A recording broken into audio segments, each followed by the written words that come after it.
What's up, North County? You're tuned into the Backstage Pass with the Rebel Bear. Tonight, my guest is Mr. Daniel Formica.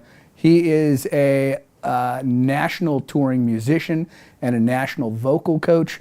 Daniel, thank you so much for coming in tonight, brother. Thanks for having me, man. I truly appreciate it. Yeah. You've been a good friend of mine for a long time and my vocal coach for quite a while. I truly appreciate that. You've helped me immensely over the years. There's been times where I have struggled through a few things and I go to you and it's like freaking magic, man. I never heard it. Yeah. I never heard the problems. Well, I don't know. I just, maybe it's a mental thing, but regardless, you've always been able to pull me out of whatever vocal funk I think I'm in or I feel I'm in. And to all you people that are aspiring to be singers or even that are singers and you're having some trouble, definitely look up Daniel. What is that? My vocal coach? Your vocal teacher. Yourvocalteacher.com. Yourvocalteacher.com. And he can definitely take care of you in that aspect. He is, if you like how I sound, well, you should hear this guy when he sings. It's not even right. So Daniel, from Connecticut, right? From Connecticut, yeah. All right. And so what brought you out to California? Wanted to be a rock star. like everybody else, right? I had a band, for a few years back east that was doing well. We were playing. It was like a total glam band. Like if somebody will pull up pictures probably someday and show them, like very, very glam. Like people think Poison was glam, and if you saw how glam we were, it was glam. And what was the name of that band? It was called Sequin Rouge. Sequin Rouge. Yeah, there you go. And, okay, that tells a story right there. And it was cool. We kind of had it was three younger guys. We had this older singer who had been around for many, many years. Right. He passed away, sadly, but he'd been around already for many years and built a following and really good frontman, like a David Lee Roth, Bon Scott kind of guy, really good. And he put this thing together and we played around a bunch. We opened for like Kicks. I love that band. We opened for Kicks. Blow My Fuse. Yeah, and and then we opened for like Brittany Fox. I think it was. I loved Brittany Fox too. Yeah, that was a great band. There was like early when all those bands were just kind of hitting, and we played like down in Baltimore. And those were all East Coast Hammerjacks. bands. Yeah, all East Coast. Yeah. Okay. So we played like Hammerjacks down in Baltimore, which was a really cool rock and roll bar back in those days, and. We played Lemoore East in New York and Brooklyn, right? Yeah. I've been there, but I didn't get a chance to play it. So it was cool, and then then Connecticut had a couple really cool ones like Toad's Place, and which is a really famous bar venue, and the Agora Ballroom, which is kind of like that's where I first started going to see bands. This place called the Agora Ballroom, right? And that's kind of like a, it's not a giant room, but it holds probably like 2,000. So it's a really good sized venue. What's a good sized venue? Yeah, like Stevie Ray Vaughan would come and play there, and like the smaller nationals would come and play there if they're not going to play the Civic Center or something. Right. And so that's where I used to go see bands and got to play there a couple times, and then I was like 20 years old, and the band said we had lost that singer. He had already moved to California.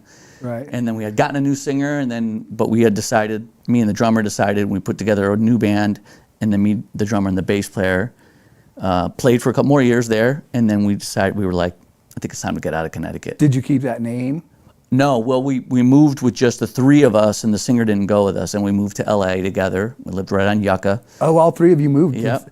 Oh, the Poison deal, right? Yeah, we all got in a van, the band van, that was all painted glam, and we moved out to LA, and nice. And we looked for a singer. It took us about a year, and we looked for a singer. And so you weren't singing at that time? No, I was playing guitar, singing backgrounds. And you played guitar really, really well. Thanks. I didn't, all the times I took in the beginning, I don't know, over 10 years ago now, probably, when I first started taking lessons from you, I had no idea you played guitar. Oh, okay. So, and then when I first saw you play guitar, I was like, ooh. Well, you saw that guy that I posted on Facebook recently. Yes, Jim that was my teacher. That was really the guy who taught me. I love those to posts. me, he's the best. He's the best guitar player to this day. Still, to me, I think he's. I love the posts that you phenomenal. You throw a lot of those on there. All the time. Whenever he plays, he's just so good. To this day, I've been watching him since I was 14 years old, and every time I watch him, I'm still like, how? And I took lessons from him. I still don't know how. Well, he does that hybrid picking. Yeah, he could do that. He does I've seen him play everything from George Benson to the Yngwie stuff to the Johnny Winters, big Johnny Winter stuff, to the Van Halen stuff, to the Di Meola was a huge influence. I've seen him do it all. I've seen him do it all, and flawless. flawless. That's a real talented guy. Like, how do you stay that interested in someone that many years and just go still that great? You know. Right. Well, I guess I think it's you never stop learning, right? I mean, Yeah. you're a teacher, and you still take lessons to this day. I still study. So there you go. Whenever I you can, know. I still study. Anybody that enjoys learning and believes that there's more to learn. Yep. There you go. Right. Yeah, I there. love it. I still love it. Now, when did you first start playing guitar? Probably like 13, 14. I was a little bit late. Right. Yeah, I don't know. Yeah, I guess it's I think I honestly started, not that I ever got truly serious, but started playing like about 16. So that's Oh, okay, yeah. 13, 14. I mean, I picked it up when I was a younger age, but I got discouraged by my teacher, and I just tossed my guitar in my closet. Well, that's why I didn't sing. For a few years. That's why I didn't sing. Everyone just said, you got a good background singer voice. Really? That's what I always got. So I was like, all right, but I always truly wanted to be a singer, so that didn't come out until later. See, that seems weird. And I think there's a lot of lead singers out there that have been backup singers that, maybe hone their skills and Luther Vandross. sharpen their teeth and then became Yeah. singers. I became a singer because out of necessity. When I first started my first band, it was, everybody pointing at each other, who's going to sing? Yeah. And I was like, I'll sing. This is your best buddy. Yeah. Let's get our best buddy. Yeah, but there was no best buddy for us. Like everybody wanted to be the guitar player. So even the guy Nobody wants to be the bass player. Yeah, even the guy that was the bass player didn't want to be the bass player. He wanted to be the guitar player, but it was like that position's already filled by 3 people. My first band, when I first started playing at 14, 2 guitar players, no bass player. Really? For the longest time. Then we finally found a bass player.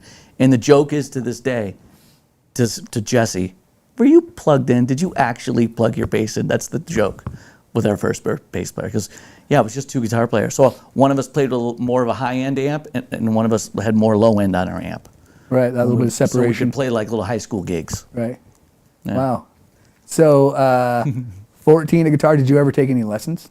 Yeah, from Jimmy Bell and another guy named Frank Giordano. Oh, Those- okay. Pretty much. And those were those at that time East Coast guys, Yeah, obviously. local guys. Yeah, I met Jimmy. I saw him play at the first time I saw him play, Sandy Gennaro, who's a drummer for. Oh, I played Cyndi with Lauper. Sandy. Oh, great! Yeah, Yeah, he's I great. played with him with what's his face, guitar player. Forgetting his name right now. But it was Sandy Gennaro and Kirk McKim and the bass player. I forget his name right now. No. But played with them in Mean Gene Band. Oh, okay. Basically, Yeah. Mean Gene Band opened up for him. Oh, And all okay. those guys, every one of them, were all It was a drum clinic. I just went to a drum clinic. super nice. And Jimmy Sandy was Gennaro. playing. I talked to him. That's so cool. I talked to him backstage one night, and I asked him, because I was picking all their brains at the time, and I said, who was your favorite person to ever play or tour with? And he said, you really want to know? And I'm like, yeah. And he said, my favorite person that I ever toured for was Cyndi Lauper. Yeah. That was And I his said, main really? gig, And he yeah. goes, yeah. He said, because she was so nice to everyone. Wow. Like everyone on the crew, everyone that worked. She gave us like big bonuses Nice. and took us on vacations and stuff. And he said she was my favorite person to work for. Wow. So that's pretty cool. Yeah. And San Gennaro, really nice guy. Yeah. Yeah. Yeah. So what was I going to say? You started singing at what, like 24? Yeah, like I had always sung backgrounds. Right. And from those, I actually was fortunate that those singers that were in that were played with me in those early years, it was Val, Tommy, and Desi. Those 3 singers were all really good singers. So I was really fortunate to hear them, I think, a lot, and I think that like rubs off a little bit, and like Oh, then definitely, yeah. my singing would get a little bit better, and I was like, oh, okay. But I always knew I wanted to sing. So when that band when Body and Soul finally broke up, I just was I was still living in California at that time in the Valley, and I was just like, I think I'm just gonna go back to the East Coast and learn how to sing the same way I learned how to play guitar, like just get in the basement and just woodshed.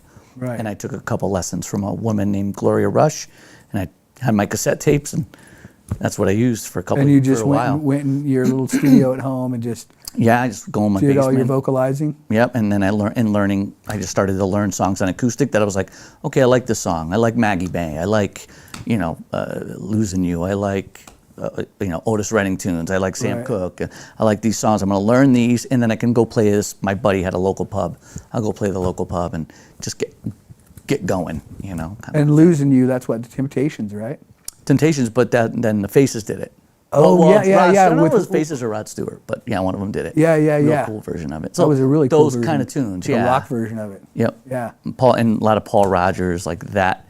I was like, stuff that I could play acoustic and sing and learn how to sing through gigs with the tapes. I would warm up with the tapes, then do that. And then I would just started getting tapes from Seth Riggs, tapes, like the book, and any book I could find. I have like 100 books, Right.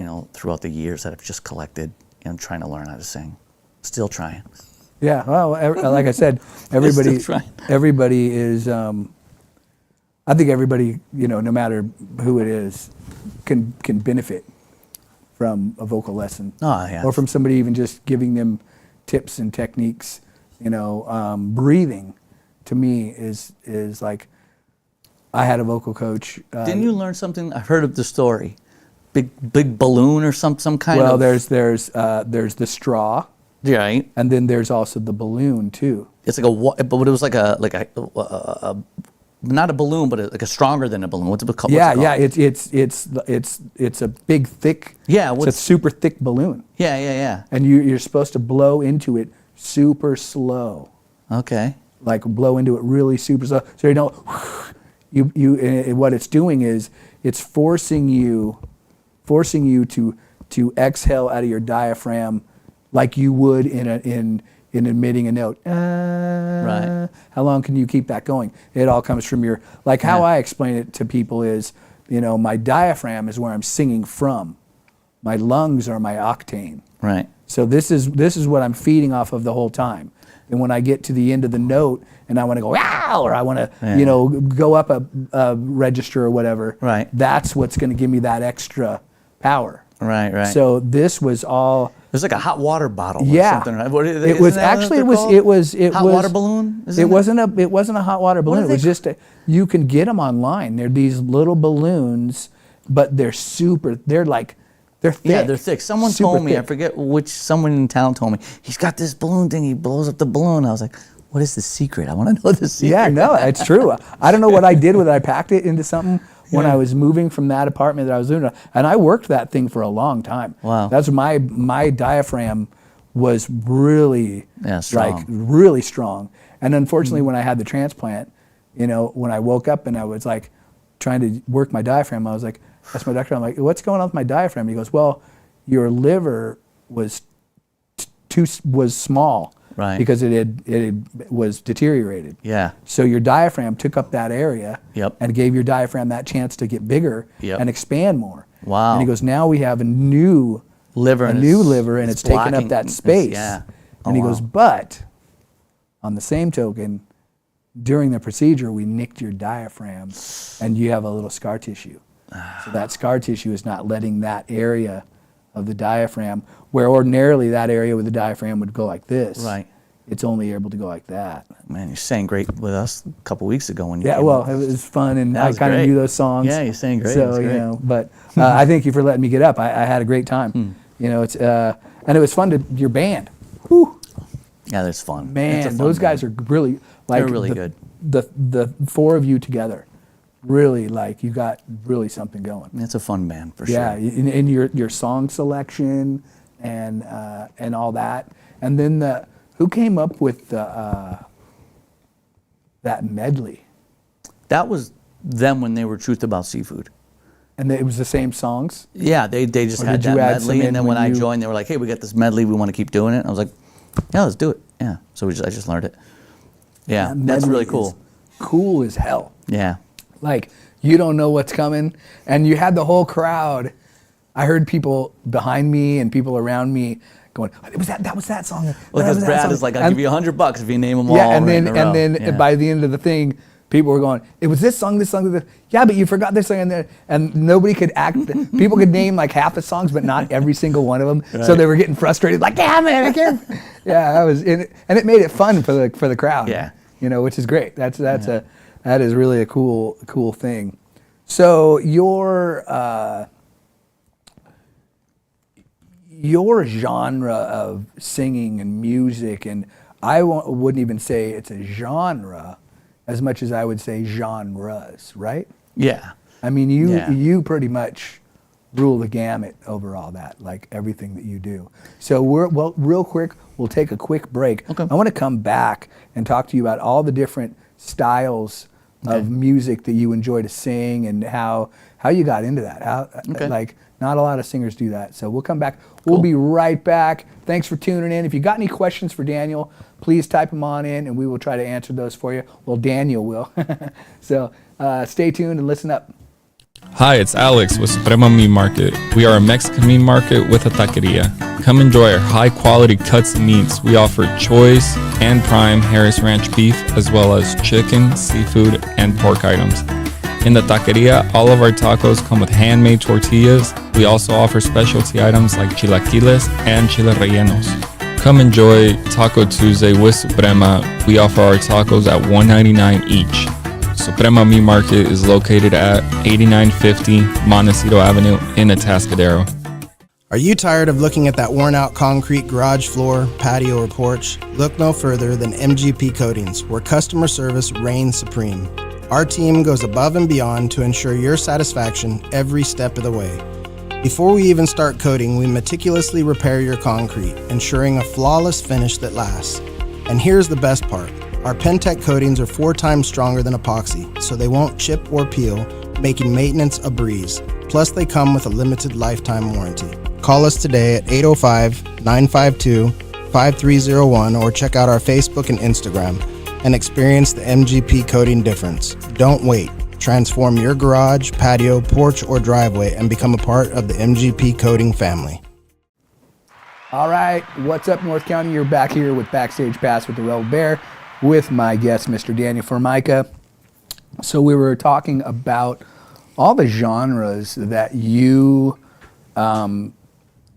basically cover as far as being a singer and being a musician. What's your favorite out of all? Well, what are all the ones you like to cover?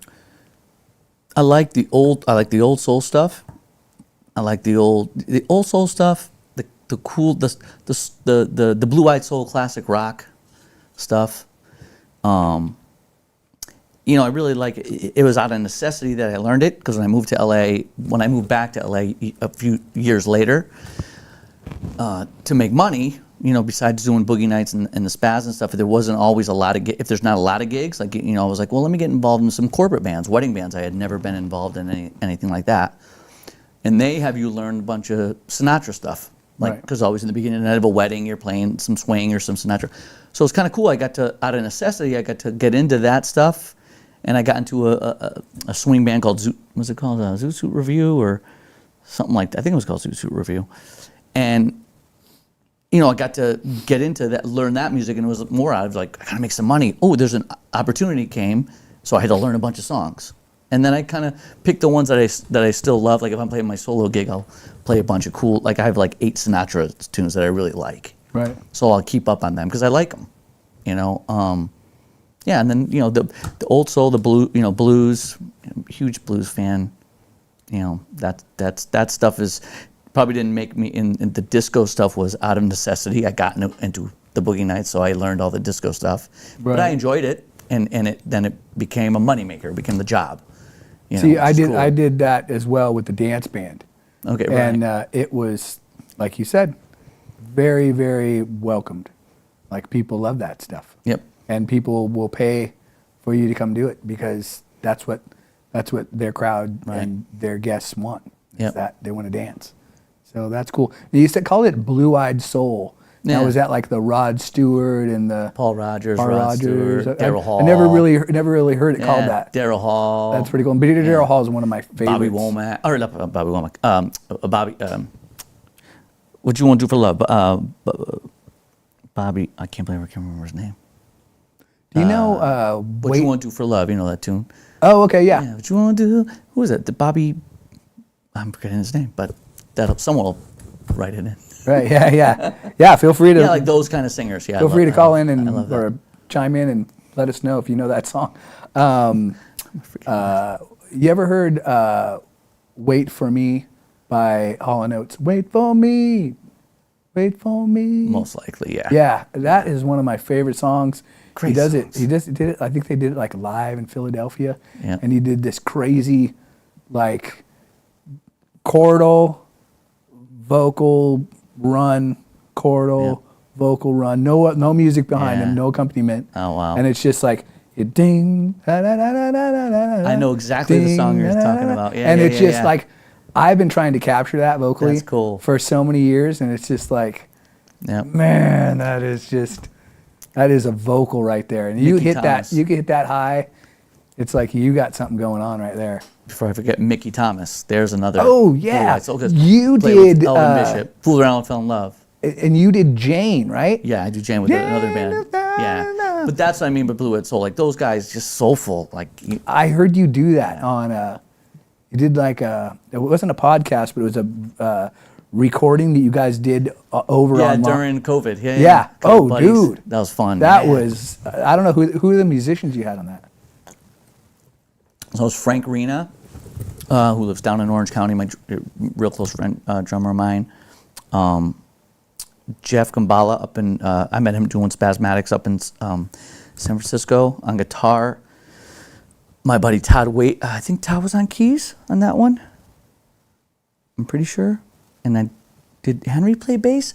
I actually don't remember. I have to go back and see who everyone was playing. 'Cause we did a bunch of those. We did like a whole series. Yeah. But it was see, different you guys. You It was did always some different. Journey.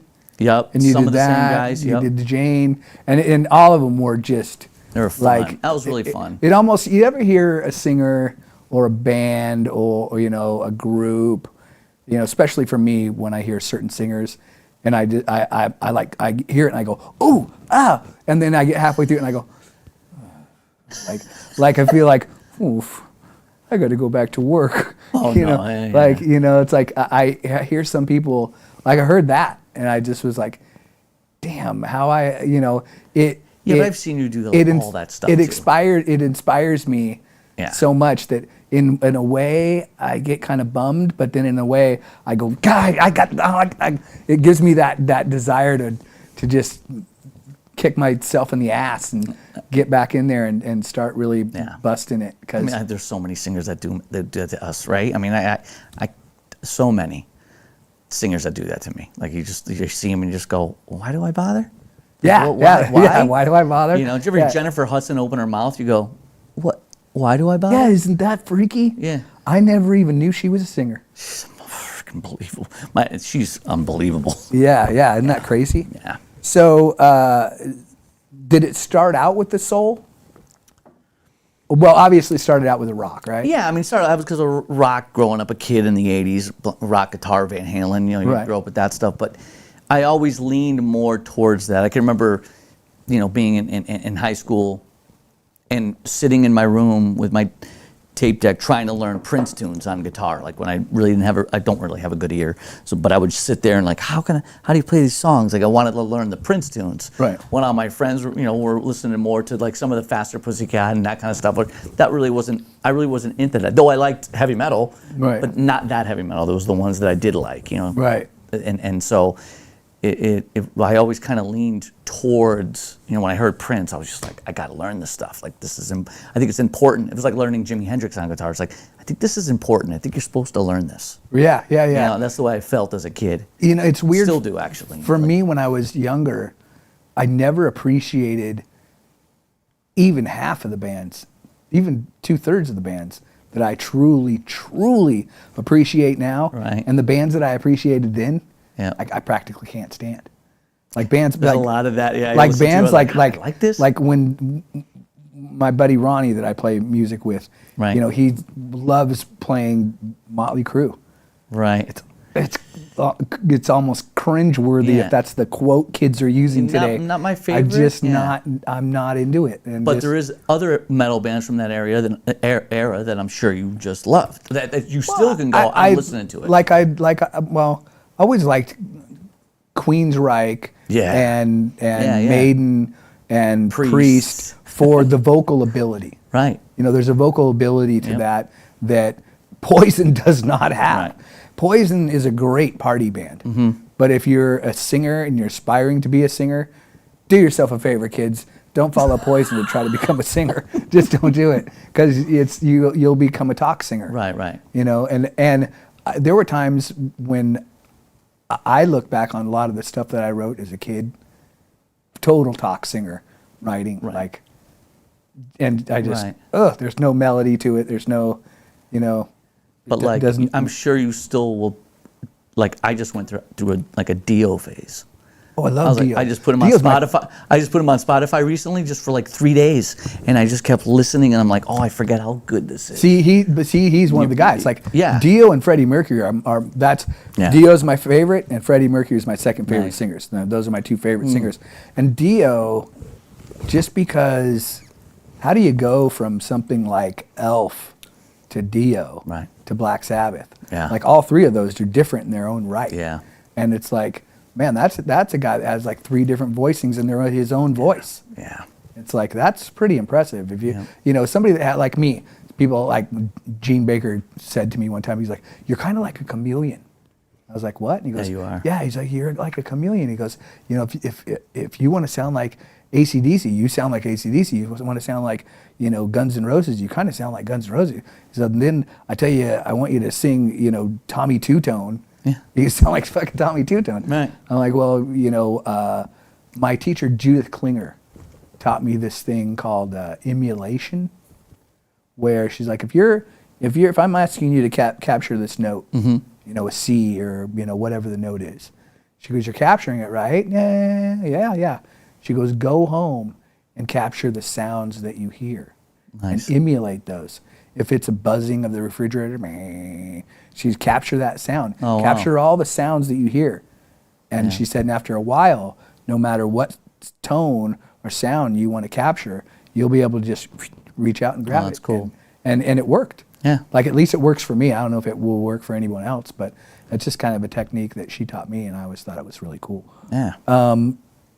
Now, King's X, Badlands, those are, King's X Badlands, Extreme. You know, I forgot to say that when we were talking on the phone, but I loved Extreme. Like, now, I a was that huge for fan, too. Nuno Betancourt? Yeah, Or? yeah, because I was the guitar player, being the guitar player back in those days. So yeah, he was a huge influence too. Yeah, he's such a great guitar player. And the way their music was, like I liked their first record a lot. I loved. Was that the one with- Pornograffitti? Or no? the one before that. It was just called Extreme. It had like Kid Ego. Oh, and yeah, that yeah, stuff yeah. on it. Little Girls, Kid Ego's like I really enjoy. I used to go see them a lot live. So Right. to see They were them East live Coast, and- right? Yeah, they're Boston. Yeah, Yeah, we'd yeah, go yeah. to these little clubs in Boston before they were signed, and watch them. You know, I think I was there the night they got signed at the Paradise. I think I was there at that show. Yeah. Really? Yeah, we used to go all the time. And we became friends with their brothers. Nuno's brother Paul is a singer, and Gary's brother Mark Sharon is a guitar player, Marky, and they had a band called Flesh. So they were in Boston, so they would come and play with us in Connecticut at a place called Bridges or maybe somewhere else, and then we would go to out there and play with them in Boston and open for them in Boston, so we could get 2 crowds going. Oh, so we nice. became friends. It was like a little, circle of friends. Still friends to this day, actually. Oh, so you got to meet all those guys. Yeah, yeah. No, I didn't get. I mean, yeah, I met Nuno and all those guys, but they're brothers. But the brothers, yeah, very close. Right. Yeah, That's cool. When we were young, we were very close. Are And I they still talk with pretty Paul. talented guys, like Very their brothers. talented. Very talented. You would love Flesh. The name of their band was Flesh. You would love them. They were great. Yeah. They were very cool. Awesome. Your guitar influences as all, like, who were those guys? Like Nuno Betancourt, Yeah. Nuno Betancourt, Jimmy Bell, Jimmy Bell. Nuno Betancourt. You know, I mean, I think as a guitar player, you're growing up, you go through the Van Halen. You got to go to the Van Halen phase. George Lynch, you got to go through the George Right. Lynch phase. You got to go through your, I went through like the early, Hendrix, Clapton, a lot of those guys, that phase. Keith Richards, because you want to know how he's doing these cool rhythms. Right. You know, like kind of sloppy, but yet cool. yeah, Sloppy, like how cool. they're doing with the chords, the open chords, and so you want to learn that. You have like phases, I think, Right. as a guitar player. I mean, as a singer too, but as a guitar player, I definitely went through a lot of phases. You know, always staying close to blues. Like I love Blues Saraceno. Say the name blues. Blues Saraceno is a guitar player he was from Cromwell, Connecticut, which is right down the street, so we were friends. And he's still a huge influence as well. Like just amazing guitar player. He picks up a guitar and you go, how? Like it's beautiful. Every note he plays is beautiful. Right. You know, like yeah. So you have like I've had phases, but those guys stick out. Yeah, big time. Have you ever heard of Michael Hedges? Oh yeah. Yeah, crazy. I saw him like 3 times. Hedges, Stern, all those And guys. then I saw him the summer before he passed away. Oh wow. Like I saw him that summer, and then that winter he died in a car accident Yep. in the snow. And that guy was one of the most Yeah, it's crazy. prolific guitar players I've ever seen in my life. Like really. Like I went home wanting to learn open tuning and alternate tunings just because of that guy. It was like, man, I want to know what tune, because that's not regular frickin' tuning right there. No, and it was cool because Yeah. he wouldn't even touch he'd strum the guitar and it was like just it's like, dude, he's not even touching it. It Yeah, sounds it's other amazing. world. It's a different thing. Yeah, yeah. It's almost totally. like when I watch guys like him play guitar, I'd be like, well, I could separate myself from that and go, well, that's not even guitar at this point. That's Yeah. kind of something different. Yeah, it is. It's making it his own. That's his own instrument. Yeah, totally. Yeah. Hey, we're going to take a quick break, and we will be right back. We're going to talk a little bit about your gear. Hey, we'll be right back. What's up, North County? So please stick around, call in or write in for some questions if you guys like. We hope you're tuning in, and we'll be right back with Mr. Daniel Formica. What's up, North County? This is Teresa Branch with Airflow Filter Service. We are a family-owned business right here in the North County. We have air filters, oils and lubricants, and hydraulic hoses. We provide services that include air filter cleaning, DPF cleaning, and waste oil collection. Come check us out at 1140 Ramada Drive, and we can help you with all your automotive and industrial vehicle needs. Hi, this is Omid and Deanna. at North County Junk Removal. We are a business known for helping our neighbors and our community. Let us help you save money and get rid of any unwanted items. And rest assured that our professional team adheres to global standards of safety and recycling. We are fully licensed and insured for your peace of mind. We are locally owned and operated, and we look forward to helping you with all your junk removal needs. Please call us at 805-769-6966. What's up, North County? You're here with the Rebel Bear. My guest, Mr. Daniel Formica. We're going to talk about his favorite gear right now. Let's start off with your amps. What do you like to use for amps?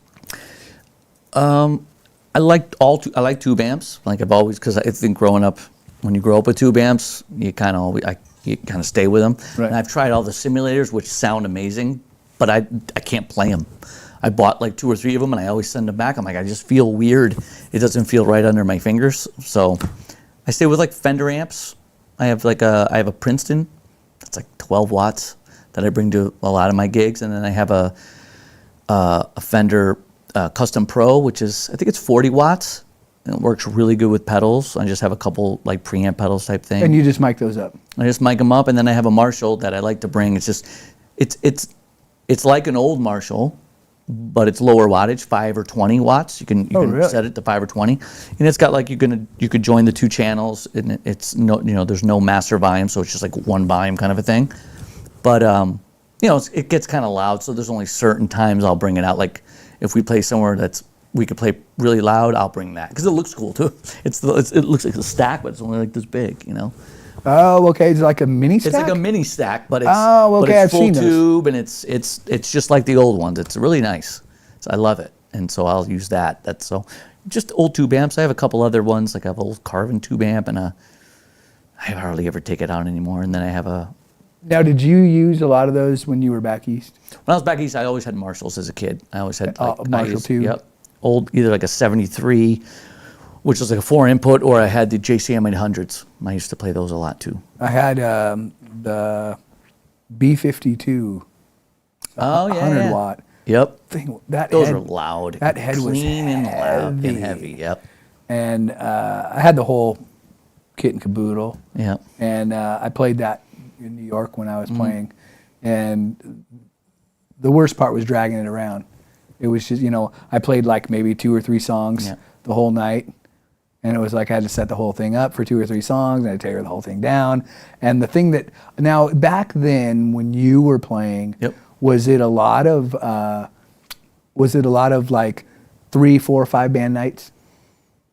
Like, you go do a gig and there'd be like your band and 3 other bands, or your band and 4 other bands? Like like in LA it would be like that. Like you play the Roxy, there's like 4 bands. You play the Gazaris, it'd be like 4 bands. They played a few kind of a places in Staten Island. Oh, back there? Yeah, I guess it would be. Not as much. It seemed to be back then it was usually just 2.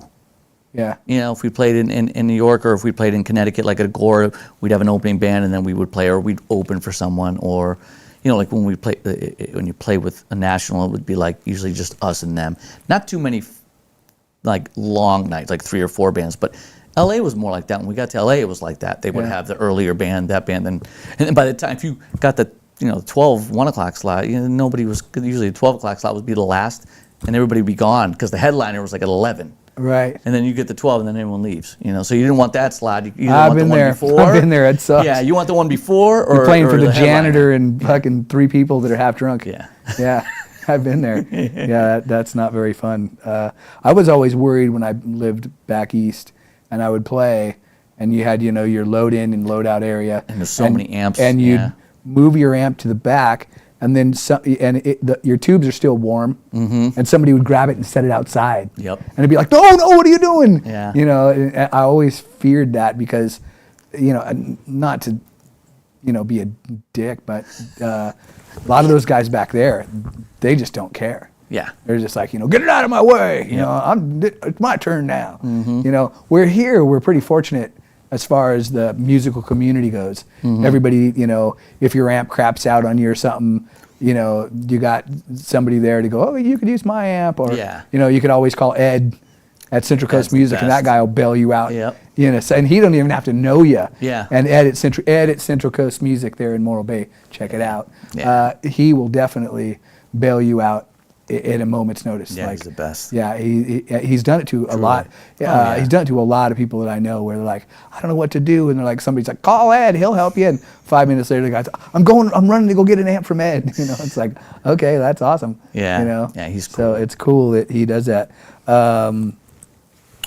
I'm a mic snob. Okay. In a way. I like a lot of different mics. But the Shure Beta is my favorite. What favorite mics do you? You have the Beta 58. I have the Beta 58. And I have the Beta 87. But I had a 58. And is that the one I sang on the other night? Yep. That was a nice mic. Yeah, that's the Beta 87. I love that mic.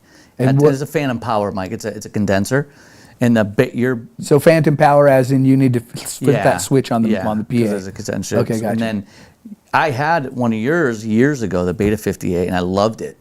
And but it got stolen. So now, so the Phantom Power. Yeah. So that mic has a different condenser in it, or what's the deal with that? I guess it's a condenser mic. So I don't know how that stuff works. I just know that like sometimes I'll get to a gig, and if it's a sound man, and then I'm like check. And he's like, oh, I don't understand. I go Phantom Power, and then he goes, oh okay, oh there it is. Oh, okay. That's all I know. I know. right. And that's why it's Phantom Power, because I don't think anyone knows. I think it's a ghost. Yeah, think anyone knows I don't what really it know a whole does. lot about it. I don't know what it I does. do know that there are certain. I do know that there's certain amps or certain things that you plug in that you have to use Phantom Power Yeah, you got for. to kick it on. Like, Yeah. But what is this Phantom? Some PAs have. I think my PA has it where there's only a certain said channels that actually have it, use the Phantom Power, Yep. and then the other ones are just regular. Yeah. Which is kind of strange. I just I have don't a even know what regular. it is. No one's ever explained to me what it is either. And what do you think of the Sennheisers? I have a backup mic. I have a couple backup mics. And one of them is like a Rode, which is another it needs Phantom Power, which is pretty good. And one of them is the 935, which I used for years and years and years and years. That was like my 58. like Right. just a regular 58. I just think it's a bump above a Shure 58.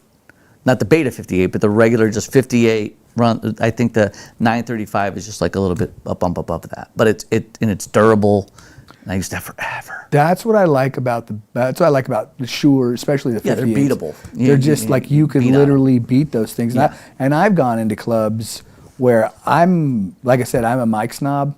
If somebody says, "Hey, I want you to come and do a set," I'm bringing my own mic Yeah, well, I don't. because it's like my toothbrush. I mean, have you ever smelt the mics at a club? before? Yeah, It's like, yeah. I've smelt my own mic. I used to Yeah. always go up, if I didn't have a mic, I used to go up to the bar and say, could you wet a rag with some vodka for me? And they would wet And the you'd rag wipe with it vodka, down. and I would wipe down the mic. That's kind of nasty. 'Cause That's you a smell wise them. idea. I'm sure my mic smells. Can but you I mean, imagine if you unscrewed that and looked inside?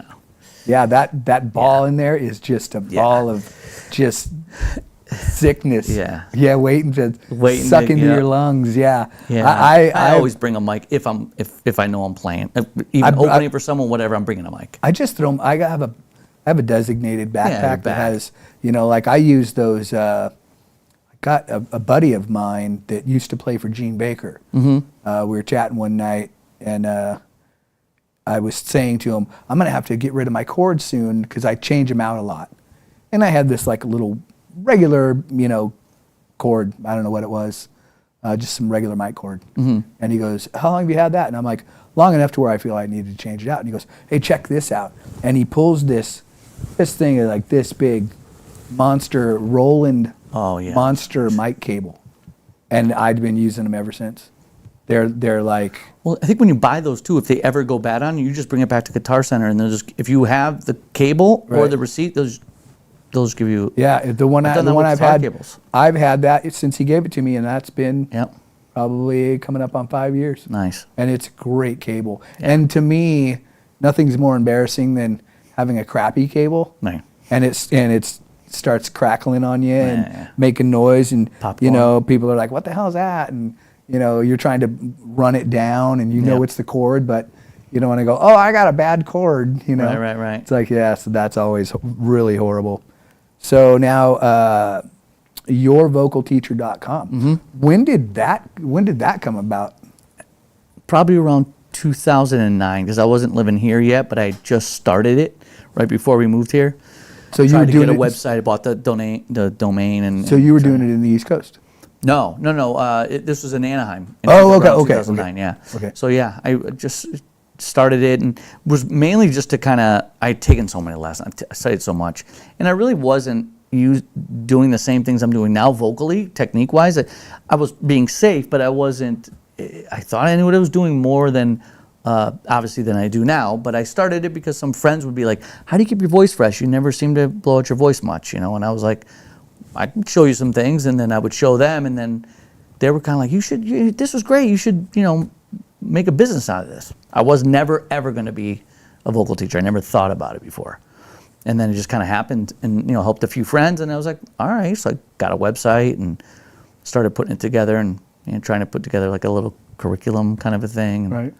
And then as the years go on, and I still kept studying, and then I really landed into some really good technique, and then that really helped me my teaching, like where I felt more confident about teaching. You know what I mean? I could charge what I feel like I deserve, because I've studied so much and spent so much money. Right. I spent so much money on vocal lessons. I probably could have bought another house with the amount of money I spent on Really, lessons. because they're expensive. Yeah, they're very expensive. Yeah, it's weird because I've had people say to me, hey, would you teach me how to sing, or you should do that, and And you're someone that could, because you've done it so but much. I don't know all the terminology, and I don't know all, and That's okay. Just call it what you want. And some of it is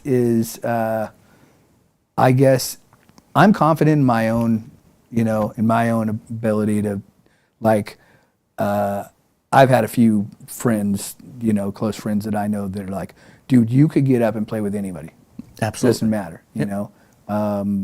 I could easily play in front of 250,000 people and not even. Yep. It would not, like, I wouldn't need a pep talk before I got on stage. I wouldn't need somebody to hold my hand. Take a Xanax. Yeah, no, I don't need any of that. That is my Xanax, And so, but as far as teaching, that's where I would be like, ooh, I would It was feel like weird that. about It it. was like that in the beginning. I think you could. I mean, in the beginning for me, it was a lot like that, and I still have that. What do you call that? Imposter syndrome. I still have that a little bit, but when it comes down to terminology in the vocal world, terminology is so messed up nowadays. Everyone's got their own terms. I tell people when I show them something, I go, and they go, "Well, what registers that?" I go, "Call it pizza. It's pizza, right? Call it cake. I don't. Yeah, call it. I like cake. It doesn't matter what it's called. Do you feel something different? Do you feel like how the frequencies kind of switch here, and you kind of do? Yeah, you name it. There's really no name for it. Head voice, chest voice doesn't exist. That's. There's no such thing as chest voice. There's no such.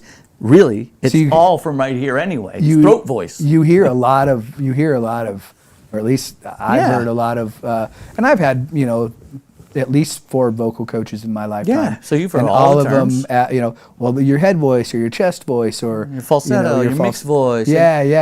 There's your vowel register, your whistle voice, Yeah. your middle voice, your upper voice. There's so many, but it really doesn't matter unless you know what it feels like. When you show someone what it feels like, what do you think that feels like? That feels like I'm calling out of my ear. It's your ear voice because you're doing it right, because you would hear it as being correct, and you'd be like, yeah, and just call it, that's your ear voice then.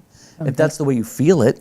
Right. Because that's all they do with chest voice and head voice. They just figure, oh, it feels like it's in my chest. It's not my chest. It's right here. It's always right here, Right, because that's where your vocal cords are. Yeah, that's your vocal cords, and that's where singing is. So that I always found funny. The terms are, nowadays, are nuts.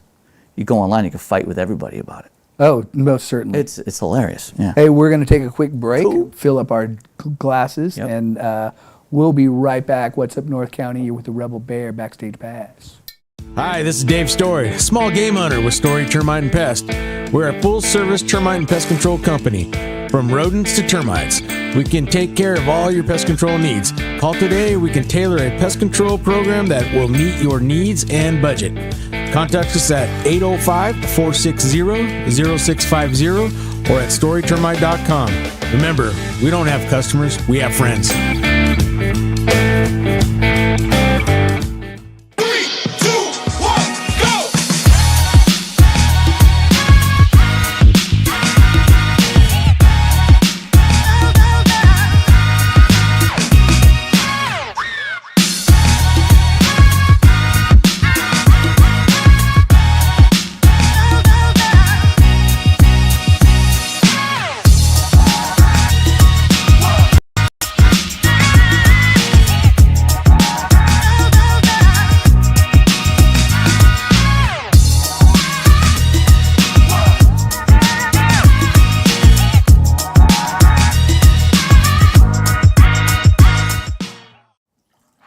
What's up, North County? You're here with the Backstage Pass, Rebel Bear. I got my buddy Daniel Formica in the house this evening.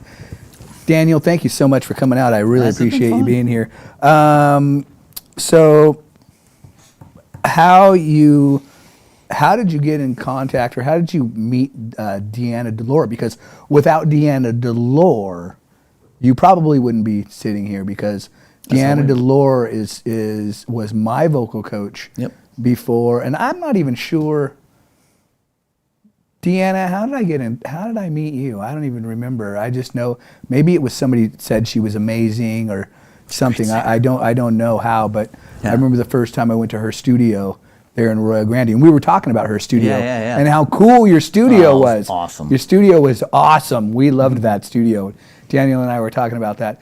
That was a great studio. Yeah. And I remember the first time I went in there, and she just said, let's just go through some scales and see where you're at. And she started singing along to just doing these scales. Yeah. And I just stepped away from her piano like, ooh, Yeah, am I in she's the a right great spot singer. here? Beautiful Because singer. that is not even where I'm at right now. Yep. I almost felt intimidated. Yeah, but she's she reeled me right back in and made me feel totally at home. Yeah. And she really, I think she brought me to the level where I could work with you, because I got to a point with her where she said, you know what, I got a guy I think you should work with, and he will get you to the next level what you're looking to do. She goes, because I've gotten your range kind of dialed in, where the changing of your registers from one register to another are smoother and stuff like that. She said, but I think he will be able to bring out that power and that dirty side, because he's a rock guy too. But he does a little bit of everything. I think he could help you, and that's how I met you. Yeah. And I want to say that was, when did she have that shop? Was that around 2000? It was early, because I got here in like 2011, and that happened pretty quick when I got here, which was cool. I don't remember exactly how I met her. I think I met you about 12 or 13, because that was when I was. So it had to be pretty early in. Yeah, I'd been in high voltage for a little while, and then I left high voltage, and then they called me back up and said, "Hey, would you come do some shows for us?" And it wasn't even that they necessarily wanted me back in the band. They just kind of needed somebody They probably wanted you back to do some shows for them. Right. And I wasn't really, I'm always playing with Gene. Gene Baker's always going to be somebody I'm playing with, but we weren't gigging a lot at the moment. And I wasn't doing a whole lot. Yeah, I think I had maybe one other band, but we weren't playing enough where it would interfere. So I was like, yeah, sure. But then once I started getting into rehearsals, I was like, ooh, I really need to. And then when I talked to Deanna, she was like, you need to talk to Daniel. So, and I appreciate you taking me on, because it really worked a lot. That was cool. It was a pleasure. It was like when I met you, I was like, "What are you doing here? Why are you here?" Because you didn't need.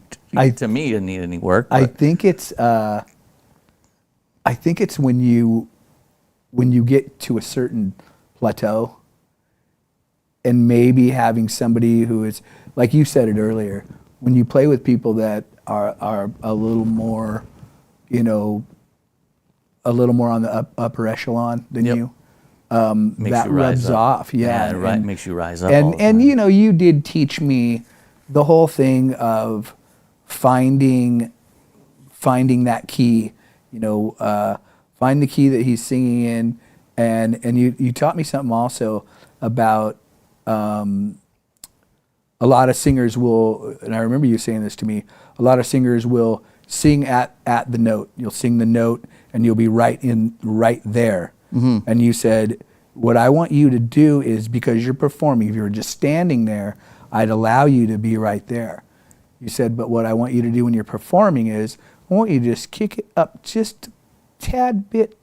If you're here, I want you to be that little bit stepping on that note. Yeah, be on top of it. Yeah, be on top of it, because then when you start moving around, your body and your movement is going to bring you down, and then you're going to click. You'll be right where you need to be. Yeah.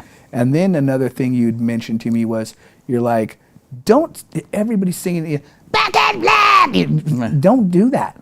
Right. You're like, you want to sing it clear, clean, in that register, in that key, and then at the end, then throw in the dirt. Yep. And he said, nobody will notice, nobody will know the difference. Nope. And you were so right. And it's a total voice saver. Yep. It saves you. Like at the end of the night, your throat isn't swollen, and you're not struggling. Yeah, Brian Johnson, he's got a thing, like that's his thing. It's like a Telecaster. That's the Telecaster's thing. The Les Paul can't sound like the Telecaster. You know what I mean? So Brian Johnson has this way of using his voice that not everybody uses their voice that way.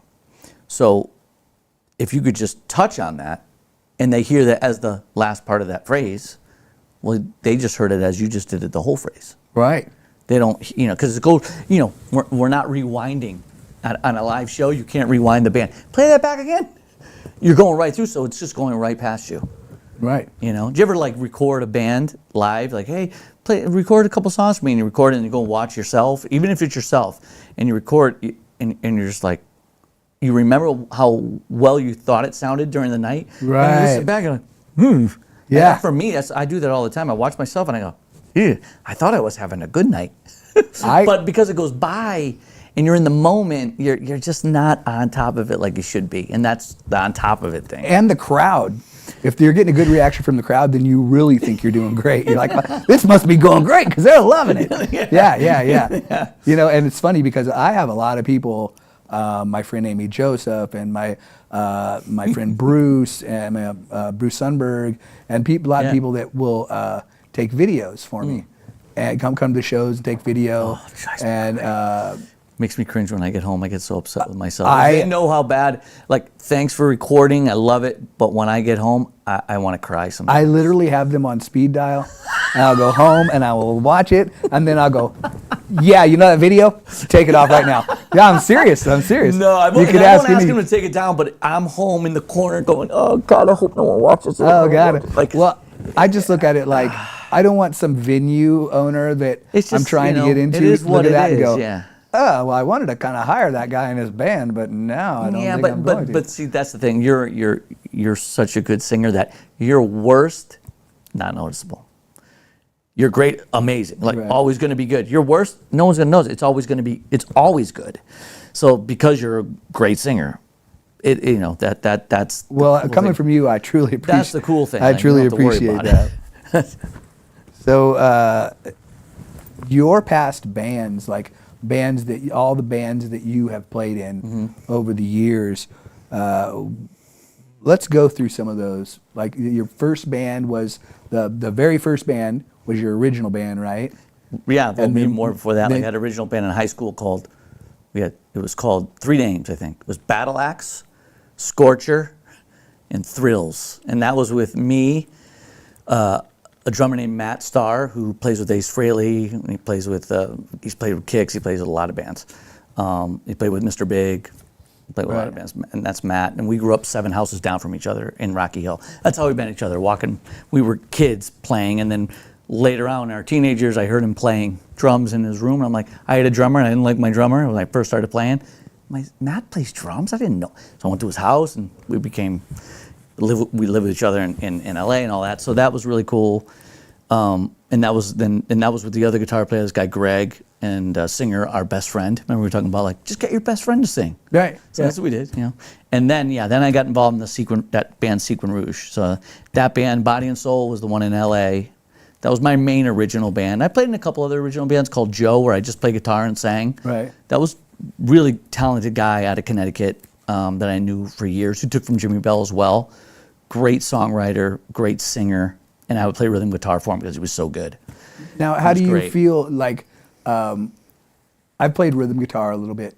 Yeah, I'm cool. I love it. I almost feel sometimes that it's liberating. I love it. I'm just over here playing my guitar. That's kind of how I feel with Big Wheel Cobra. I'm just playing. I'm playing and singing, and I just want to play that rhythm, and that's it. I don't want to play. I play a couple solos, but it doesn't have to be like I don't have to play every solo. Right. Yeah. So, yeah. And after then I got involved in the cover bands. When I started to sing, that's when I got involved in cover bands, and I got involved in the Boogie Nights, and they were out of LA, but they had a band. They were auditioning in New York, so I auditioned for that. And then. That's Metal Shop, was that out of LA? That's the same company, Boogie Nights. So it's Perfect World Entertainment, and they have Boogie Nights, Spasmatics, M80s, Metal Shop. They have all these different names. They might have Aphrodisiacs, which is basically the Boogie Nights with a different name. Same type of shows, same songs, disco. So I did that for years. I still am involved in. And that's like a disco tribute. That was disco, yeah. That was 70s disco. That was the Boogie Nights, yeah. And so this company has all said genres. Different bins, and they're all different genres. Yeah, Metal Shop was Steel Panther before Steel Panther. And they were Metal Shop. Did they own all the backline and everything? Well, usually for private gigs, they hire backline unless it's local. But if you fly somewhere to do a gig, they get a sound company that has backline. They have a log that they have to. And what's that like? Like they pay all your per diem and everything? Yeah, everything. Yeah. That's a sweet deal. It was a job. It was actually became a job, but it became the most amazing job. I'm singing, even though I'm singing Gloria Gaynor. I'm like, what? I'm singing for a living, and I'm crowds of people. I met my wife, in front of crowds. Yeah, of people. you're playing a good 1,200 people, right? Yeah, like really, and sometimes not. Sometimes a room this big, but you're playing and you're making good bread, and it became a job for many years, at least 20-something years. For many that's years. Great. It's like that's what I've always aspired to do, but with everything going on with my health, I could never really rely. But yeah, you kind of did though with the you did do it with the AC/DC thing. That was basically yeah, the same type of thing. It's a corporate. It's kind of gets hired for corporates. Get hired for festivals. You know, I got paid in you got that paid band. really I got well? paid really well, Right. like Yep. way more than I thought. Like in the Right. beginning, I thought, oh, okay, but then when I got my first check, I was like, oh, Oh, yeah. okay, and it only got better from there. Yeah, it was. It's a great thing. Yeah. So I always looked at that, and then when I got to play with Ronnie, that was really cool because Yeah. where if I went down to went up north to just rehearse with him, he paid for everything, bought me dinner and paid for my motel and gave me money to go up there and do that, and that was fun. And I got to play with him down in Los Angeles at you ever played the Marquee 15 Riverside? Yeah. I think it's off the 91. Yep. That's a cool club. I think Yep. it's like 350 or 300 people. Yep. Got to play there with him. That was a lot of fun. Yeah. And so I always thought that was cool. But when I heard you saying that was your gig, So, yeah, I was became- just like so envious. Like, That's man, fun. that would just be so cool. There was a couple years in the early 2000s where I flew so much, like for gigs every Right. weekend, every week, at least twice a week, 3 times a week. Like with Southwest Airlines, I got what they called a companion pass. So whoever would want to fly with me somewhere could fly free. Really? Because you flew over 100 times a year, you get this little card. Southwest had it because that's how much we flew. That's how much we worked. It was like being in a touring act, but you're not like some 18 touring act. You know what I mean? It was like Right. this other thing. And yeah. And Now, how did you get involved with that? Did you just apply? There was an audition, and I was working in a music store in Connecticut, and a drummer that worked in the shop, this kid Mike, came in, and he would have the Village Voice, which was the New Oh, the York Village paper. Voice. I know the Village Voice. And he was like, "Hey, remember that band, the Boogie Nights? You lived in LA." I'm like, "Yeah, there was a band called Roxanne." So this was after you went back. Yes, there was a band called Roxanne that started the Boogie Nights. Roxanne was an LA band. They were signed, and they started this thing for fun on Halloween. They would dress up in wigs and do disco. And it became this thing, and then they started putting their friends into it, and then they started getting double booked, and they made it a national. We had bands all over the country. But who controls it? Is it It was Perfect World Entertainment, and so that was the main. So Perfect World Entertainment took it over from them? No, that was the guys. That was the guy. They became So Perfect World Entertainment. Yes. Oh, and so they you put bands in every city, made major their own city. LLC and the Yeah, whole. so schmear? I did it in the East Coast, then I did it in Atlanta, then I moved to Chicago, and then after the Chicago years, those were great years, brought me back to LA because I didn't know where to go at that point. I was like, where do I go? Where do I go? And then they were like, hey, we got a lot of work out here right now. I'm like, I'm coming. So I came back out to LA back in like 2002 and then started that up and did that. And then I got involved in the wedding bands, like Right. these different like Dubois Entertainment, West Coast Productions, all these like corporate wedding bands. And then the most recent thing I do is the World Classic Rockers, which is run by all on-stage talent. And they run it, and it's a bunch of rock stars like Ainsley Dunbar, who played with Journey, and Frank Zappa, Jeff Beck, Jefferson Starship, Whitesnake. He was the drummer for all those bands. It's him, 2 guys from Steppenwolf, Michael I love Monarch. Steppenwolf. Michael Monarch, the guitar player who played with Janis Joplin. Him and Nick St. Nicholas. It's Fran Cosmo from Boston. He did a record with Boston when Brad Delp took a break. But then Right. they actually toured together. It's also Randall Hall from Leonard Skinner. When they put Skinner back together, he was like a childhood friend. Right. Greg Walker from Santana. He was with Santana for like 15 years. And am I missing anyone else? I feel like I'm missing somebody, and I shouldn't be. And then with Ainsley, I sing. That's where I sing the Jane and Journey and Whitesnake and stuff for them. Wow. And that's still going as of right now. I do only, but we only do like 4 or 5 dates a year. But it's all corporate, and they treat us really well. It's fun and just to be in a room with those guys, and I get to ask them stories. Like, give me a story. Who's your favorite guy you played with? Who's it? Right, totally. You hear some funny stories, man. So what's one of your favorite stories From those guys? from anywhere? Doesn't matter. Like something that you like. You look back and think, man, that was like something super fun, cool. One was really cool. I with the Boogie Nights, I got to play Wayne Gretzky's birthday party. I think it was his 41st birthday party in New York at the Waldorf. So I found out ahead of time. Did it cut? No. And I found out ahead of time, and I have 2 friends that I grew up with from little kids, my best friends, John Picano and Sean Cox. These guys were like my childhood buddies. Right. And they were hockey players. I didn't play hockey. But a lot of people in Connecticut play hockey. Yeah. But I would always go to their practices at 5 in the morning. I'd sleep over the house, go hang with them on Saturday, watch them play hockey. So when this thing came up, I called them both. And I said, hey, guys. I called John. I said, what are you doing next Saturday night? Oh, well, you're not doing anything. You're coming with me. What do you mean? Just shut up. You're coming with me. I'm not telling you. What? We're going to New York. All right. I called Sean. Same thing. So we walk into the room, and New York had a game that night. So Wayne wasn't there. Like, you know, they were still at the game. And we're setting up, and they're like, what is this for? What is this for? And they didn't recognize Janet, which was Wayne, Gretzky's wife. Right. They didn't recognize her. But I could see their eyes. And then the players started coming in for the party, and like they're all bruised up. But John, one of my buddies, had played like a minor leagues with some of these guys. He's like, that's blah, blah, blah from the Rangers. That's so-and-so. Like, this is in the Rangers. Like, who? That's another guy, but not in the Rangers. Like, maybe played with Gretzky years ago. That's so-and-so from... And they're looking at me, and then they realized, and I'm like, it's Gretzky's birthday. So they got to meet the great idol, one, right. the idol. Yeah, totally. We took a cool picture, and John, to this day, in Connecticut, he has the picture. He would show me his picture. It was in his room, like above his bed. He has the picture of us all hanging with Wayne. You know, Nice. That was, like, to me, a special one. Like, that was super special because I got to do that for some friends, and just they had no idea, like, nothing. That's cool. A little surprise. That was a fun one. I got surprised. We played Spasmatics played a party in LA,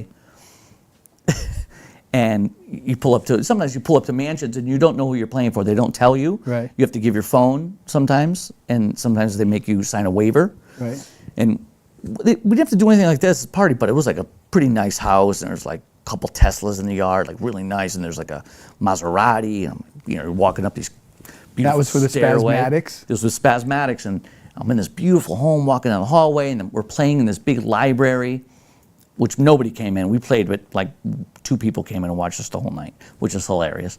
But during the setup, a guy comes walking in, and I didn't know who he was. And I was like, is this your place? I'm like, hey, congratulations, like joking with him. And he's like, yeah. I go, is it your birthday? What is this for? He goes, no, I had a successful rocket launch. And I'm like, could you say that again? But hold on. Guys, come here, because you're never going to hear this again. Like, come here for a second. And they come over, and he's like, oh, I had a successful rocket. And it was Elon Musk. So we had played a party for him. Oh, no shit. Yeah. Hey, we're going to take a quick break. Daniel's been playing for Elon Musk, so, you know. We'll be right back. What's Up North County Backstage Pass with the Rebel Bear. We'll be right back. My name is Jennifer Borhone Wescombe. And I'm Haley Wescombe from Borhone Auto Center. Borhone Auto Center is a family-owned and operated GMC dealership. We are your go-to dealership for quality vehicles.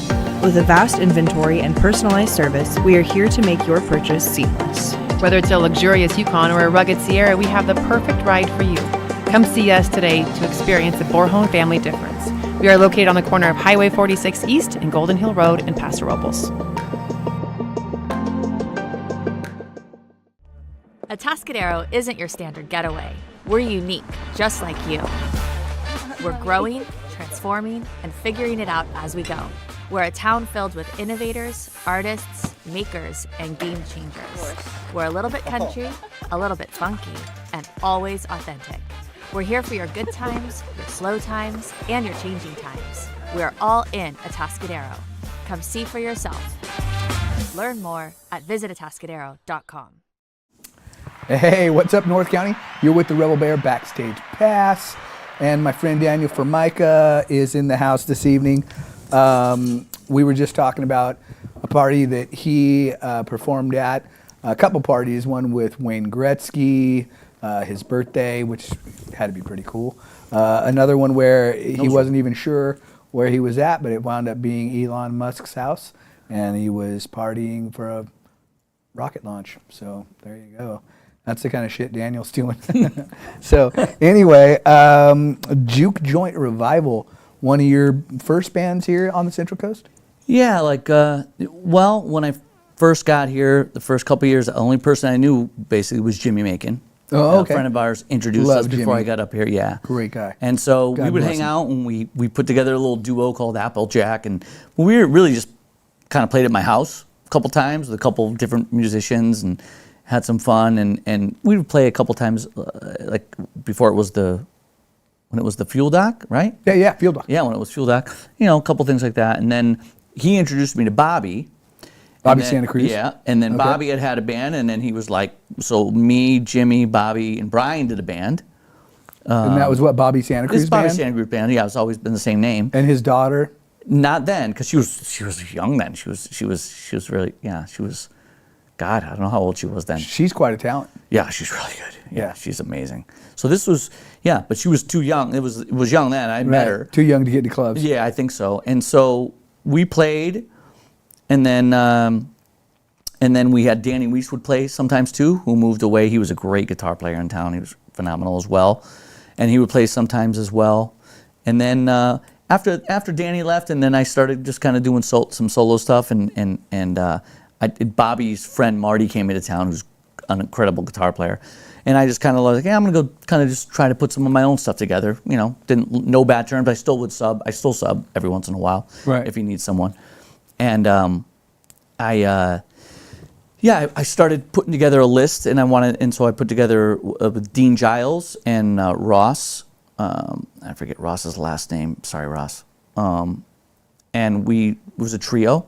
We called it Juke Joint Revival, and it was all like Bobby Womack, Sam Cooke, Elvin Bishop, Marvin Gaye, Donny Hathaway, old soul stuff. Right. Basically the solo thing that you saw me do with the tracks. Yes, which was excellent. So it was that. And then what happened was a lot of times I would start booking gigs, and I would call, and they would go, and Dean would go, I'm already booked. And then I go, okay. And then I book another gig, and then I call, and Ross would be booked. And I call another gig, okay, how about this one? And then Dean would be booked. So I'm like, can I play? I want to play too. So I just decided I built my own tracks. I just built all the songs I did. I just built my own tracks, and then I added the Sinatra stuff. I don't play a lot of it on guitar. Those are just karaoke tracks, the Sinatra stuff. But everything else I play, and it's just usually bass and drums behind me that I built, to play with me. So you just program all that? Just programmed it, and I just have it play. I get a click, 1, 2, 3, 4, and I'm in, and it's the song. So it's pretty cool. Yeah. So I did it like that. And it's a lot of real drums, and it sounds good, and that's what started. So you just do a lot of looping, or? No, it's not loop, because I couldn't loop. I don't have enough brain capacity to go, I'm gonna hit this pedal at this time, and then this pedal, and make it loop to the bridge. Yeah, I'm trying to learn looping right now. I It's can't. not. My brain is that small. So it's taken me a long time to figure it out, and I'm still not even there. I just decided to use tracks, because a lot of the professional bands I've played with, we always use tracks. The drummer gets a click, and there's always something on track. So I was like, I'll just do it that way. I'll put bass and drums on track, because I don't have a bass and a drummer. Well, it sounds great. I saw it. It's fun. I Yeah, saw it that and afternoon. I it's was like, fun. wow, it sounds really good. Like, Thanks, man. And then it really Enjoy it. gives you that ability to really show your vocal prowess. Like your vocals really seems like, at least for me, sometimes when I play with bands, I feel, especially when it's the rock that I'm doing, feel like sometimes my voice gets buried in all of it. Right. And it's just like, and that's kind of why I don't really miss doing the high voltage thing. I loved it, and it was great. And it was a great group of guys, and it was a lot of fun. It's like, I can't hear myself. But it's almost like I never really looked at it like I felt like I was the singer that I am. I'm like, hey, you're the AC/DC guy. It's like, No, I saw you do the dance thing. I've seen you do other things, so I know like that you do. yeah. So some of it makes it kind of rough. One thing I wanted to ask you about was you don't have to tell me, you don't have to say it or not, but you had said one night that you got to sit in for a singer in a really big band one night. Like the singer got sick. Which? Ario? Oh, okay, yeah. Can you tell us a little bit No, about singer it? didn't sing. No, I didn't sing. I played guitar. Oh, okay. Was that I what played it guitar. Kevin Cronin sang. Oh, So it was okay. Ario Speedwagon, and he needed a band for a private function at the Canyon Club in Agoura Hills. and because he's from that area, Right. and he needed a band, and because Boogie Nights were from there, one of the other agents that I played for a lot called me and said, "Hey, Kevin Cronin needs a second guitar player for this gig. Can you do it? It's like in a week, and here I can give you the songs." I'm like, yeah, I want to do it. So it was basically, it was me and the guitar player from Mario Speedwagon, not the original guy, Right. but one of the guys that took over after him, whose guy was great, and he was a great singer too. His background vocals were So was that like all the keep on loving all you? of it, yeah. All It was that? really Wow, fun, wow. and I got to I learn love that all the stuff. guitar parts, and we did the harmony solos, and like he let me take solos, and it was a drummer that I played with in corporate and wedding bands before, so he was playing drums, so it was really cool. Yeah, Kevin Cronin, a cool dude? awesome, sweetheart. He seems like he would be. He was like so nice and cool and chill, and it was just like I was like, I always forget. I literally always forget that. Oh yeah, I actually played for Mario Speedwagon. It's sort weird of. because there's so many of my quote unquote heroes that I've met that I walk away just going, God, wish he was cooler. Yeah. But then some of them that I've met that I was just like, man, that guy, like the bass player for Night Ranger, Oh yeah. nicest guy. I met Great band. we played on a same bill as them, and I saw him backstage, and we were walking. Jack Blades. Jack Blades. We were walking towards one another, and I had just gotten off stage like maybe 5 minutes before, and I was walking to the courtesy tent to go get something to eat, Yeah. and he was just coming from the courtesy tent. And I was walking, I was like, oh, there's Jack Blades. I was getting all frustrated. And we walked past each other, and we both said hi. And then he got like 5 feet past me, and I hear him stop. We're on like a dirt path, and he stops, he turns around, he goes, hey, weren't you just on? And yeah. And he's like, dude, you guys sounded great. His vocal sounds great. And I was just like, yeah. And I got to the tent, and then he had already gone and got on his bus. Nice. And I went back out to the walkway, and I'm looking down the walkway, and all I was thinking was, why didn't I get a picture? Yeah, but I'm not, sometimes I hate asking for pictures. I'm not a picture guy. I haven't asked any of the. I might ask coming up though. One of their gigs, like I've been with the World Classic Rockers I've been with them for, I don't know, 8 years or something. Right. I haven't asked for any pictures. I did, I hate to say it, but I had to because Mark Slaughter has always been one of my He's great. favorites. Like if you can honestly hit a Mark Slaughter tune, He's great. then you're a badass. And he was this guitar player, Vinnie Vincent. Back in the he day, had right? Vinnie Vincent at first, Yeah. and then he had I liked that record as a Tim kid. Kelly.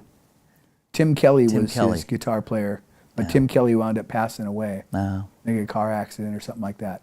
But I met Mark backstage at the fair because I was with a friend of mine, and I said, we watched the show and they were getting ready to end the show, and I said, you want to go backstage? And she goes, we can't get backstage. I'm like, I can get us backstage. Get out of here. I'm like, follow me. So we went back. They were still Hold my on beer. stage.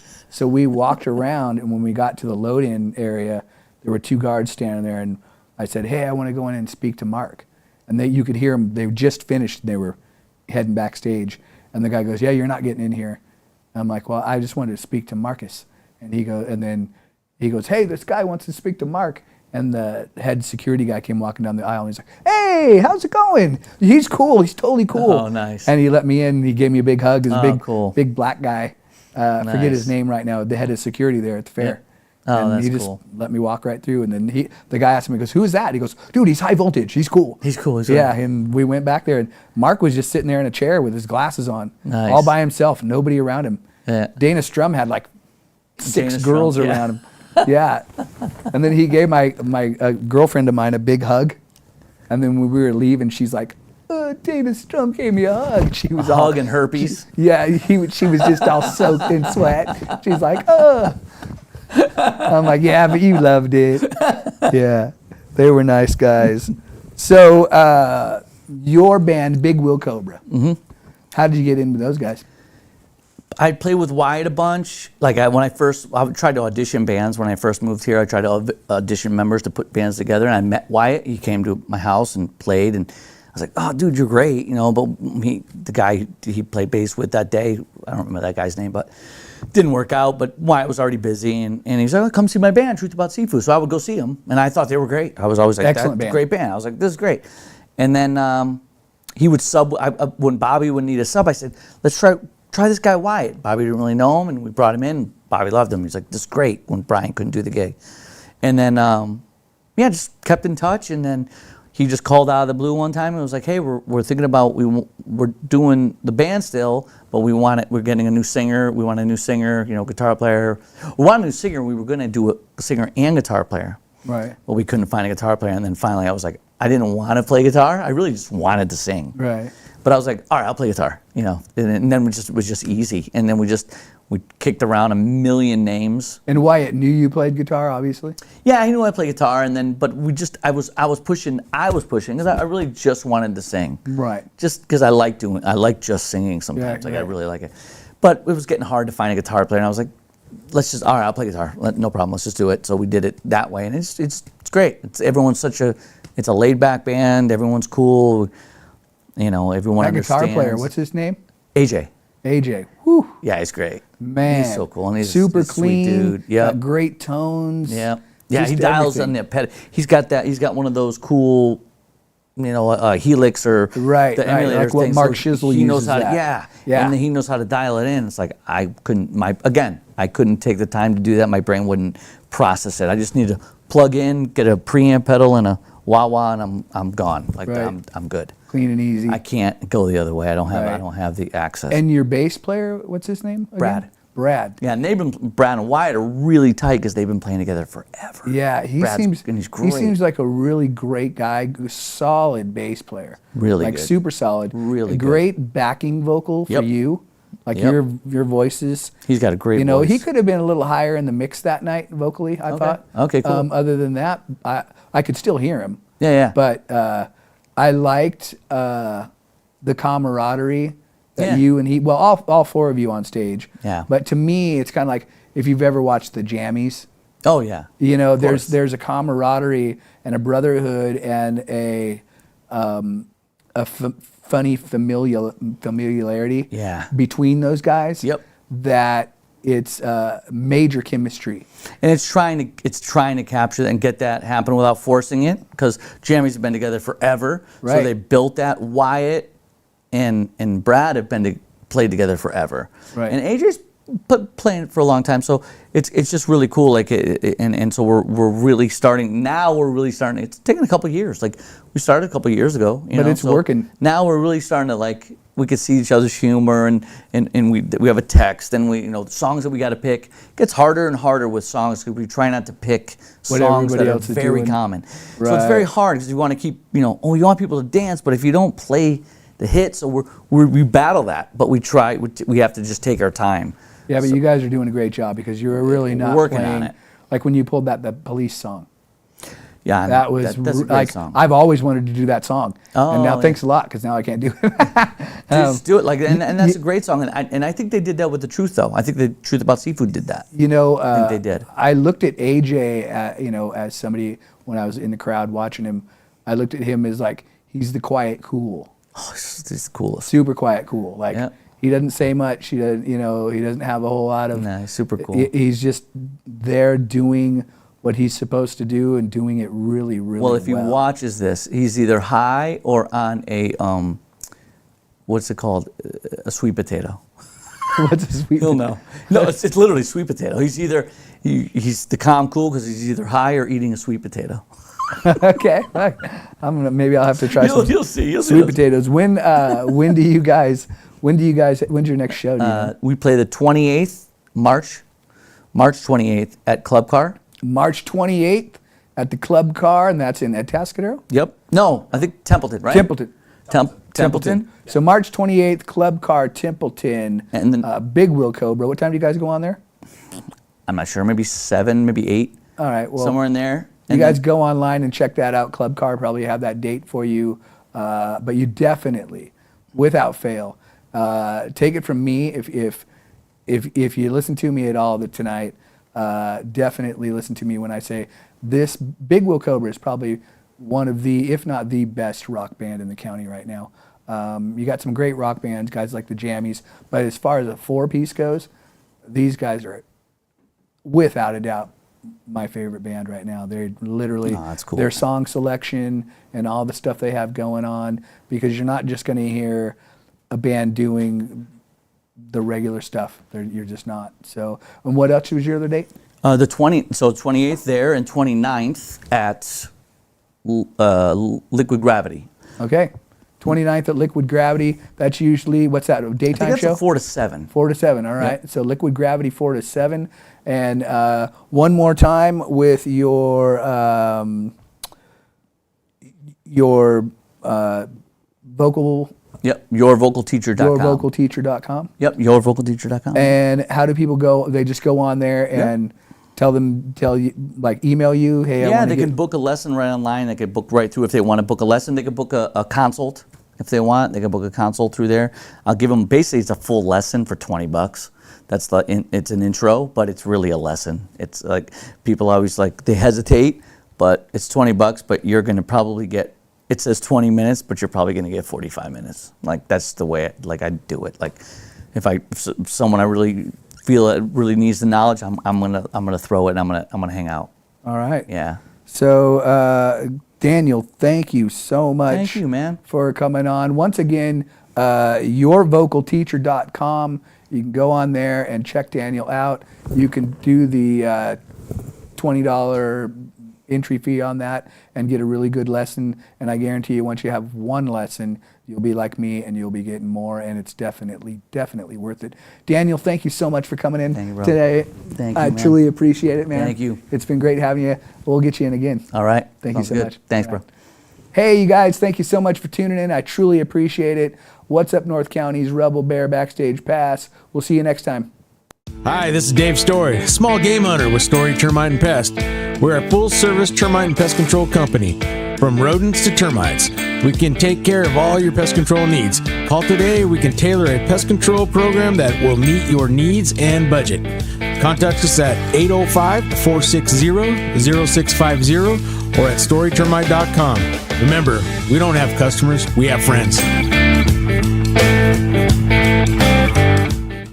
Hi, it's Alex with Suprema Meat Market. We are a Mexican meat market with a taqueria.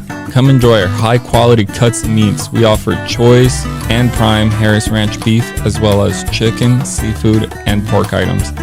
In the taqueria, all of our tacos come with handmade tortillas. We also offer specialty items like chilaquiles and chile rellenos. Come enjoy Taco Tuesday with Suprema. We offer our tacos at $1.99 each. Suprema Meat Market is located at 8950 Montecito Avenue in Atascadero. Are you tired of looking at that worn-out concrete garage floor, patio, or porch? Look no further than MGP Coatings, where customer service reigns supreme. Our team goes above and beyond to ensure your satisfaction every step of the way. Before we even start coating, we meticulously repair your concrete, ensuring a flawless finish that lasts. And here's the best part.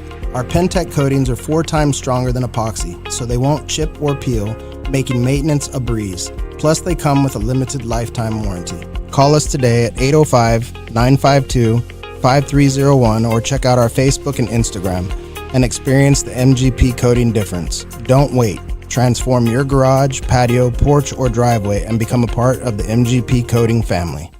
What's up, North County? This is Teresa Branch with Airflow Filter Service. We are a family-owned business right here in the North County.